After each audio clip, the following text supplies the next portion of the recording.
Hi, this is Daniel Karapkin speaking to you from Toronto, Ontario, in Canada, where I'm the rabbi of the Bayit, Beth Avram Yosef of Toronto. We are recording also for webyeshiva.org, which is an amazing platform of Torah education. And we are studying the text Moreh Nevukhim, Maimonides' Guide for the Perplexed.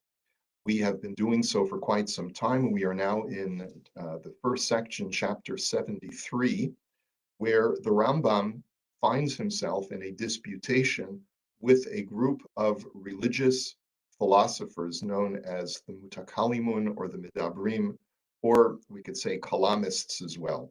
And as we've been discussing over the last few weeks, these are people who are extremely thoughtful and extremely devout in their religious devotion.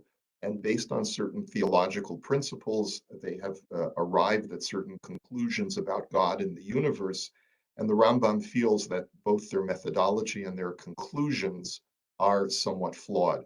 And so the Rambam had devoted himself to trying to explain in chapter 73 what the premises of these mutakalimun are, what they believe, and what sort of like their basic principles of faith as far as how the universe operates.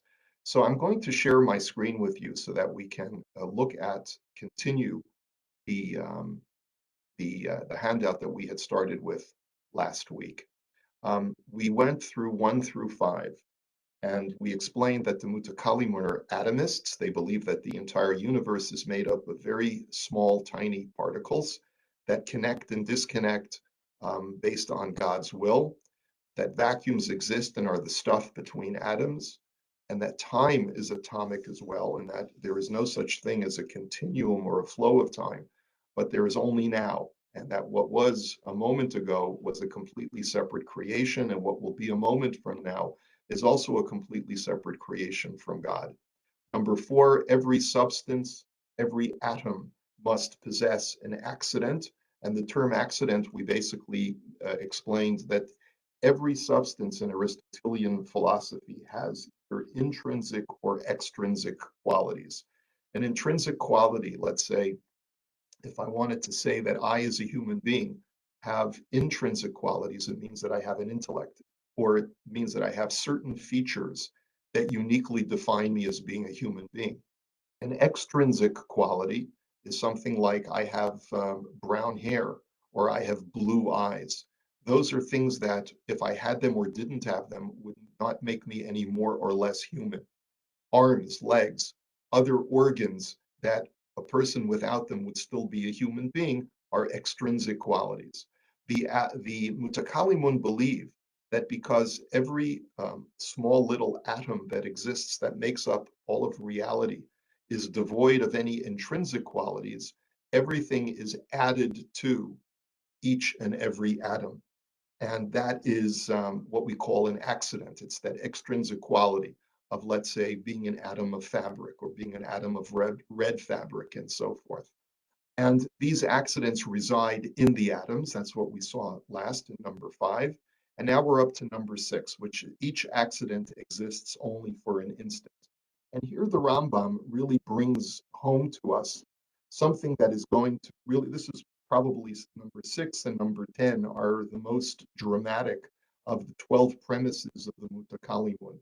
And this premise essentially suggests something that we actually affirm in our prayers every day, that God is Hamechadesh b'tuvo b'chol yom tamid ma'aseh bereshit, that God is constantly renewing the act of creation. And so we called the title of our shir for our discussion for today, Does God Indeed Renew Creation on a Constant Basis? The Mutakalimun basically say that God is constantly stripping each atom of its quality and then recreating it at every given moment. And therefore, he starts the chapter on starts on page 200 in the Pines edition. He starts the chapter by saying it consists in their assertion, the sixth premise, that an accident does not last during 2 units of time. That since time is atomic and every time is moment is fleeting, that God creates the attribute or the quality of the atom in question at every given moment, then removes that quality, and then creates it again.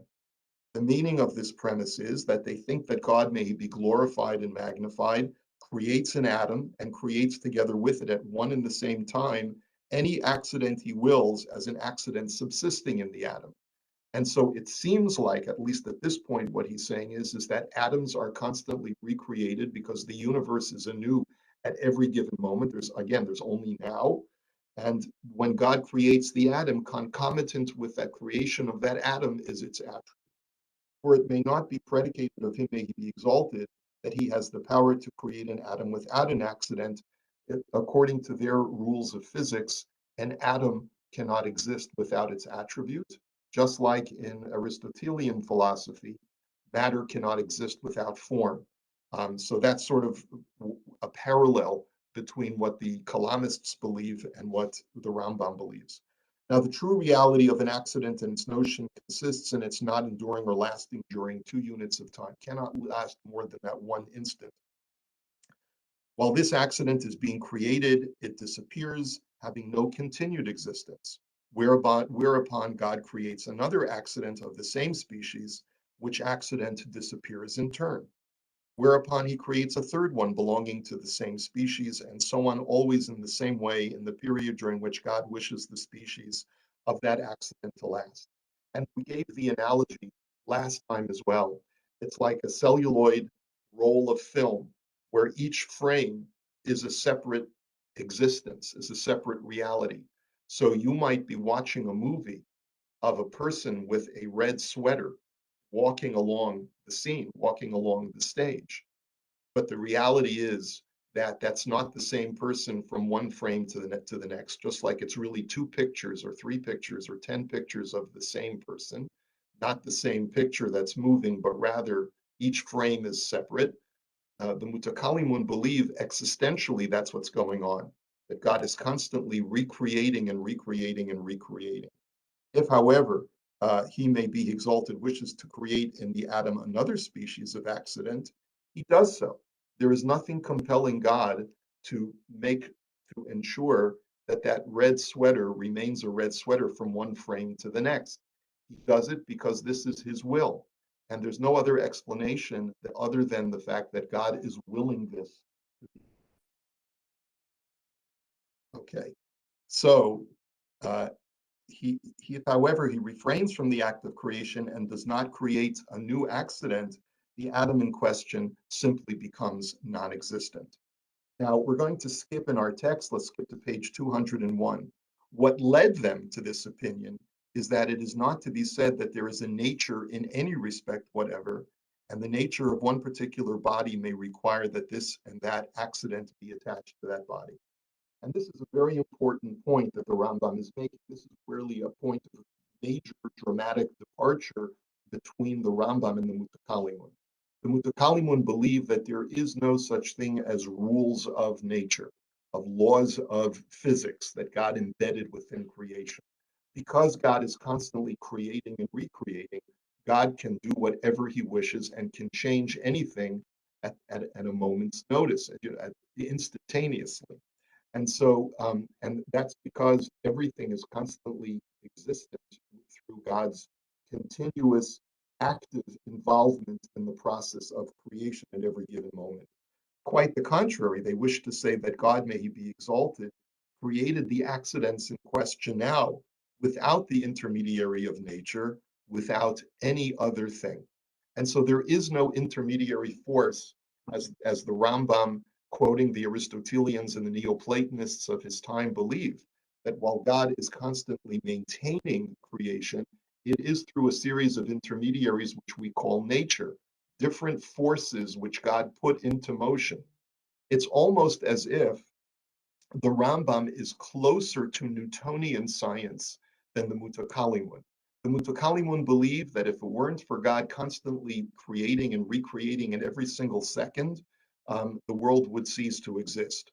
But the Rambam says, while it's true that God's existence is a necessary cause and is a necessary premise for the existence of the world, but it's not that he's constantly creating and recreating, but rather that he is put into motion certain forces like gravity and centrifugal force and other different principles of physics that allows the maintenance and the continuity and a continuum of nature as we know it. Now, we're not going to read every single point of the Rambam because he then delves into certain subtle differences within different Mutakalimun schools between the Mutazilites and the Asherites and certain individual opinions within each one of those sects of the Mutakalimun, which are really not helpful for us to try and fully grasp. But I just want to skip to the bottom of the page. Um, in accordance with this premise, they assert that when we, as we think, dye a garment red, it is not we who are by any means the dyers. It may look like I am taking a piece of wool and dropping it into a vat of red dye. And because of my effort, the dye turns the the raw wool into red wool. That's not at all what's actually going on when we look at it scientifically from the lens of the Mutakalimun. God rather creates the color in question in the garment when the latter is in juxtaposition with the red dye, which we consider to have gone over to the garment. It is God who creates the transference from the redness in the dye to the redness in the wool. It is not I who have done that, it is God who has done that. And it is not because there is a proximity or any chemical reaction that is taking place between the dye in the vat and the wool, but rather God simply takes the quality of redness from the dye and infuses it into the wool. And he could just as easily do so if the wool was outside the vat. But the fact that he does it is that God allows us to believe that our actions are of consequence when in reality it is all an illusion. Okay. Um, they say that this is not the case, uh, but that God has instituted a habit according to which, for example, blue color does not appear except when a garment is juxtaposed with indigo. However, this blackness which God creates when an object about to turn black is juxtaposed with blackness does not last, but disappears instantly and another blackness is created. So therefore, the black or the red wool that has just been dyed has been dyed by God's will, and that wool disappears and is recreated, and its blackness is also has disappeared and has been recreated at every frame of this movie that we call reality. God has also instituted the habit of not creating, after the disappearance of the previous blackness, any other color other than black. God conforms to certain conventions, but he doesn't have to. If God wanted to, then in an instant, the black garment could instantly turn yellow or red or green. But God conforms and he says that because it was black a second ago, I will recreate it again as a black garment. Okay, in conformity with this assumption, they have drawn the corollary that the things we know now are not identical with the contents of the knowledge known by us yesterday. And this is an important corollary as well. How does this pertain to the human being? I, as a human being, am not the same person that I was a moment ago. My ideas are constantly being recreated in my mind by God. And so, therefore, even though I have this faculty called memory, where I remember something that I had thought about yesterday, it's really not a carryover from yesterday, my thoughts, but rather God takes the thoughts that existed a moment ago and re-implants them within me every single moment and is creating my knowledge again and again and again on a linear basis every single instant, every single moment. They maintain that this is so because knowledge is also considered what they call an accident or an extrinsic quality of reality. Similarly, it necessarily behooves those who believe that the soul is an accident to consider that, to take an example, 100,000 souls are created every minute for the requirement of every being endowed with a soul. He just throws out a huge number and basically says, if I'm being recreated every single moment, then my neshama is also being recreated every single moment. And therefore, over the course of even a small unit of time of 1 minute, hundreds of thousands of versions of me and of my soul are constantly being recreated. For as you know, according to them, for time, according to them, is composed of indivisible instants. In conformity with this premise, and this is a very famous or well-known or often quoted statement that the Rambam makes about the Mutakalimun, they assert that when a man moves a pen, it is not the man who moves it, or the motion occurring in the pen is an accident created by God in the pen.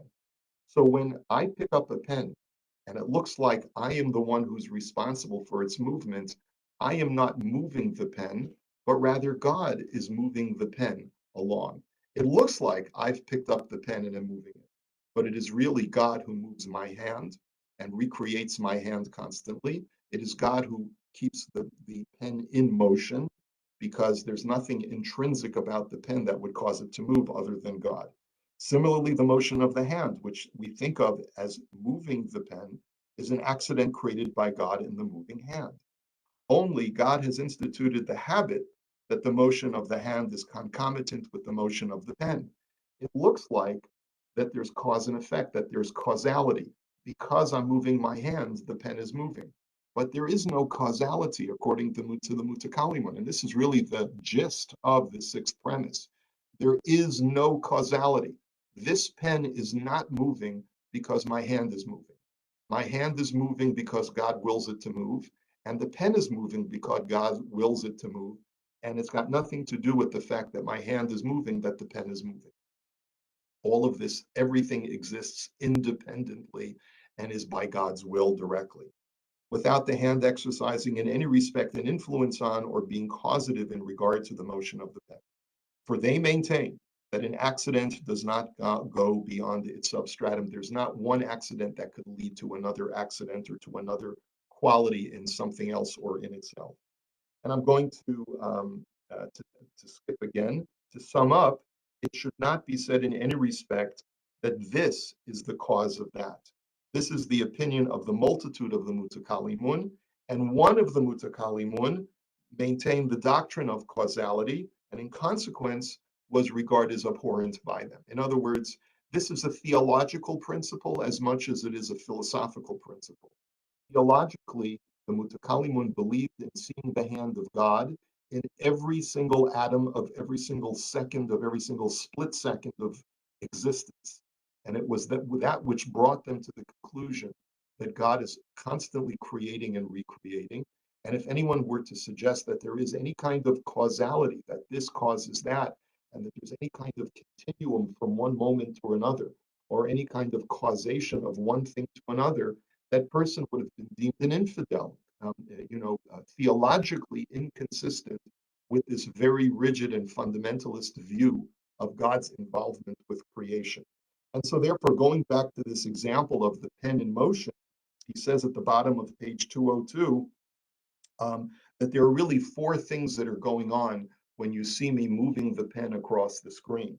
It's the first accident is my will to put the pen into motion. God creates my desire to move the pen.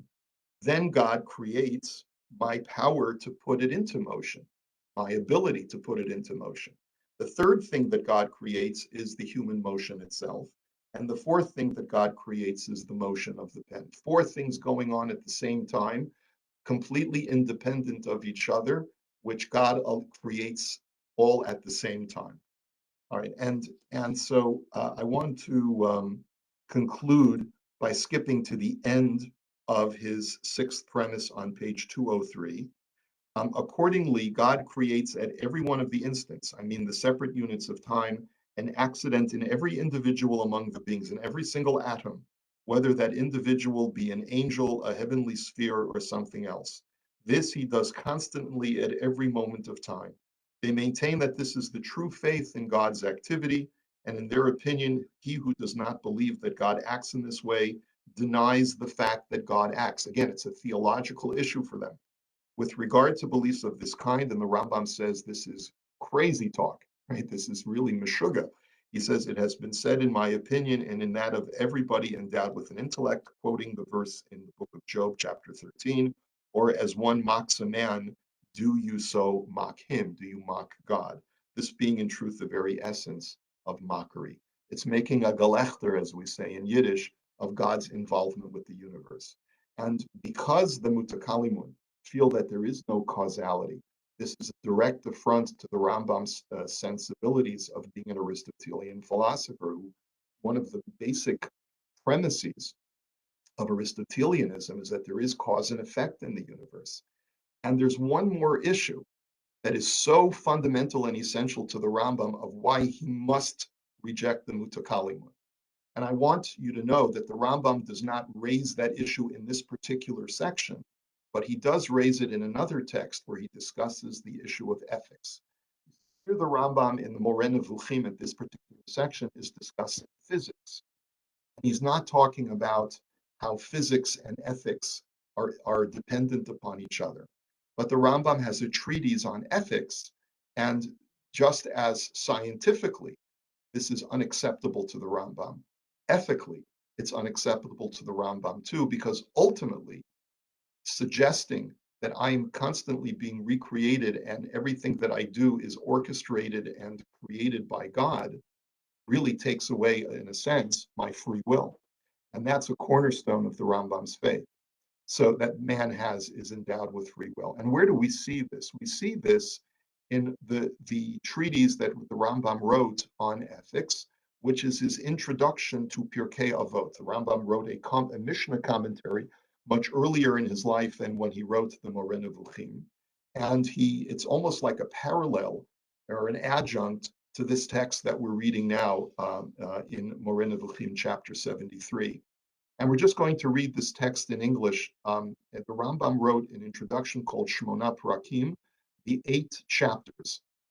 It's basically taking, again, philosophical principles on ethics. Primarily, Muhammad al-Farabi is the source that the Rambam utilized to compose the Shmona Prakim. And the Rambam, in the 8th chapter of Shmona Prakim, the 8th and final chapter of this treatise, he writes as follows. He says that it is absolutely essential that every Jew believes in the principle of free will. Therefore says, as regards the theory generally accepted by people, and likewise found in rabbinical and prophetical writings, that man's sitting and rising, and in fact all of his movements are governed by the will and desire of God, it may be said that this is true only in one respect. In other words, if I've just got through telling you that it is essential for us to believe that man has free will and can always choose between doing good or doing evil, turning right or turning left, doing what is right versus doing what is wrong, then how do our sages in the same breath say that everything happens by the hand of God? If everything happens by the hand of God, then where is my free will? That's the essential question. Thus, for instance, when a stone is thrown into the air and falls to the ground, it is correct to say that the stone fell in accordance with God's will. For it is true that God decreed that the earth and all that goes to make it up should be the center of attraction, so that when any part of it is thrown into the air, it is attracted back to the center. The Rambam is subscribing to the medieval belief in gravitational force, not really calling it gravity because that's not something that was defined until much later, until Isaac Newton. But the point is that he says there is this physics that God conforms to, so that when you throw a rock in the air, what goes up must come down. That's by God's will. But what is God's will? God's will is that there should be a set of rules that we call nature, or the rules of physics. Similarly, all the particles of fire ascend according to God's will. Things that are heated rise, which preordained that fire should go upward. But it is wrong to suppose that when a certain part of the earth is thrown upward, God wills at that very moment that it should fall. The Mutakalimun are, however, of a different opinion in this regard, for I have heard them say that the divine will is constantly at work, decreeing everything from time to time. We do not agree with them, but believe that the divine will ordained everything at creation, and that all things at all times are regulated by the laws of nature and run their natural course in accordance with what Solomon said, as it was, so it will ever be, as it was made, so it continues. And the Ein Chadash Tachat Hashemesh. God, there is no newness to creation. There's nothing new under the sun, but rather God put everything into motion. But everything continues to operate by God's will, but God is not constantly recreating. This occasioned the sages to say that all miracles which deviate from the natural course of events, whether they already occurred or, according to promise, are to take place in the future, were foreordained by the divine will during the 6 days of creation, nature being then so constituted that those miracles which were to happen really did afterwards take place.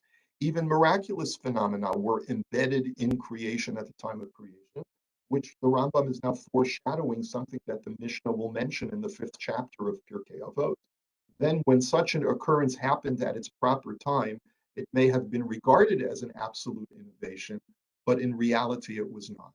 The rabbis expatiate very much upon this subject in the Medrash Koheles and in other writings.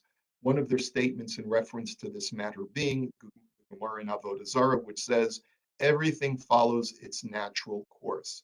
In everything that they said, you will always find that the rabbis, peace upon them, avoided referring to the divine will as determining a particular event at a particular time. And this, of course, is necessary for the Rambam's principle of free will, as he will now explain. When therefore they said that man rises and sits down in accordance with the will of God, their meaning was that when man was first created, his nature was so determined that rising up and sitting down were to be optional to him. God says, you have the option of standing and sitting. When you stand of your own volition, I have willed that to be your choice. When you sit, based on your decision to sit, that's also according to my will because I want you to make those decisions. But they as little meant that God wills at any special moment that man should or should not get up, as he determines at any given time that a certain stone should or should not fall to the ground.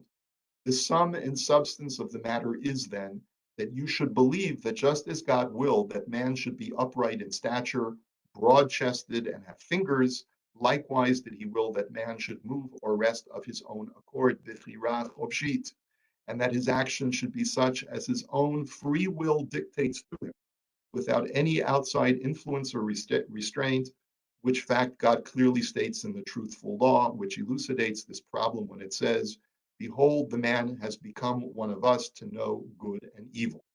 And this is a statement that is foundational, that man has the choice to choose between good and evil, and it's God's will that man choose freely.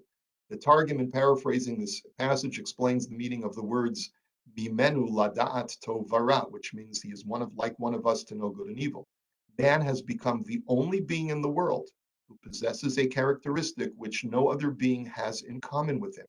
What is this characteristic? It is that by and of himself, man can distinguish between good and evil and do that which he pleases with absolutely no restraint. Since then this is so, it would have even been possible for him to have stretched out his hand and taking the tree of life to have eaten of its fruit and thus live forever. Now we're getting close to our time limit, so I want us to be able to take this one very important point.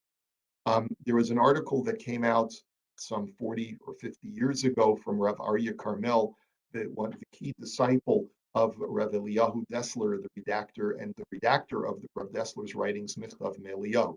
He published this article in Hamayan, volume 25, and he quotes a point that Rav Dessler writes, quoting earlier Kabbalists and basic presumptions about what we as Jews view as basic theology of God's workings of the universe. And he writes as follows, the Rav Dessler writes in Michtav Me'Eliyahu as follows, source number 3. כשאנו רואים דברים שצורתה תשתנה, נחשוב שעצמותם לא נשתנה רק צורתם. When we see things changing or in motion in the world in reality, we think that it's the same object, but just that it moved or it changed color and so forth. וכל שכן הדבר העומד על עמדו, נחשוב כי זה אשר נראה עתה הוא אשר ראינוהו קודם. And similarly, when we saw something a moment ago sitting on the table motionless, and we see it again right now, it's the same object that was there a moment ago. That's the same object that I'm looking at now. Aval eino kain, but that is not the case. Ela kamoshe b're'ino asher l'mar'eh einenu hatmuna titno ea. But when we watch a motion picture and it looks like the people are moving in the movie, uve'emet tmunot rabot hine smuchot zu achar zu. But in reality, it's really just separate frames on the celluloid that are being manipulated in such a way that it creates the optical illusion of flow and continuity. Ken gam bibria lefi heyotenu betoch mahalach hazman. The same thing is true with creation. We are caught up in the motion of time, and so things appear to us as being fluid and flowing from one moment to the next. It's the same reality. But Hakadosh Baruch Hu mechadesh tamid mitziuyot chadashot rabot ma'od zu achar zu. God is constantly recreating reality every single instant. Okay, v'chol echad kimat shetidme lezu shekadmata, where the previous reality is almost exactly like the current reality with very subtle changes, so that it looks like things are in motion. V'al yidei zen yerot kulan kechad, and therefore it just looks like everything is the same. V'chein b'siba u'misovav ein ha'misovav nolad min hasiba, and with every cause and effect, it's not that the cause brings about the effect, elazu smuchalazu, but rather they are merely adjacent to each other. והסיבה האמיתית היא רצון השם יתברך, המחדש תמיד מעשה בראשית. And the true cause of everything that happens is God himself, who is constantly renewing the act of creation. Now, if I were to ask, is Rav Dessler a Kalamist or is he a Maimonidean? I don't think that there's any question in anyone's mind that Rav Dessler is actually reflecting a model of reality that is just like the Mutakalimun and completely antithetical to the Rambam's belief of reality. Because the Rambam believes that causality is absolutely necessary in order for free will to be of any particular meaning and purpose and significance. Rav Carmel is very disturbed by this because if, as the Rambam asserts, that causality is necessary for the idea of free will to be significant, so then how can Rav Dessler side with the Mutakalimun and not with Maimonides? And he suggests that there's a subtle difference between Rav Dessler and the Mutakalimun. That Rav Dessler, of course, believes that man has free will, but that God conforms to man's free will decisions as if man is creating things that he wishes to come to fruition, and as if man is choosing. But really, God is conforming with man's decisions to create new realities. And he quotes a statement from the Gemara that states that in reality, if a person steals a handful of seeds and plants them in the ground, really God should not allow those seeds to grow because justice dictates that stolen seeds should not bring benefits to the thief. But yet God conforms to man's free will decisions and allows and commands those seeds to grow. And he says this Gemara illustrates what Rav Dessler is referring to. It is God who is causing the seeds to grow, but it is the man who chose to steal, and man ultimately is responsible for his choices, even though God is constantly the one who is bringing man's free will choices to fruition in reality. Now, this is altogether possible that this is how the Mutakalimun would respond to Maimonides as well. But I think it's very important to note that the Rambam's view of reality is not something that is subscribed to by later Mikubalim, by later Kabbalistic thinkers. And in reality, Kabbalistic thinkers have much more in common with the Mutakalimun than with the Rambam. I thought you would find this fascinating. I find it fascinating. And the fact of the matter is that it is not necessary to subscribe to the type of model that the Rambam has suggested in order to believe that man has free will. Because free will, perhaps, as the Ishbitzer say, is an illusion. We are in control of the thoughts that we make and the decisions that we make in our mind. But as to actually bringing our free will decisions to reality, that's up to God. And God conforms most of the time to our free will decisions, and on occasion does not. Something really important to think about. And when you think about the words in our prayers, it's certainly easy to see how those words that God constantly renews creation is certainly consistent with the thinking of the Mutakalimun and with Rav Dessler, but it's not really consistent with the Rambam. The Rambam would have to interpret that phrase to mean that God is constantly supervising creation, and allowing it and maintaining it to continue. And with that, we will conclude and we'll continue, God willing, next time. And I want to wish you all a wonderful day and a wonderful. Take care now. Thanks, Rabbi.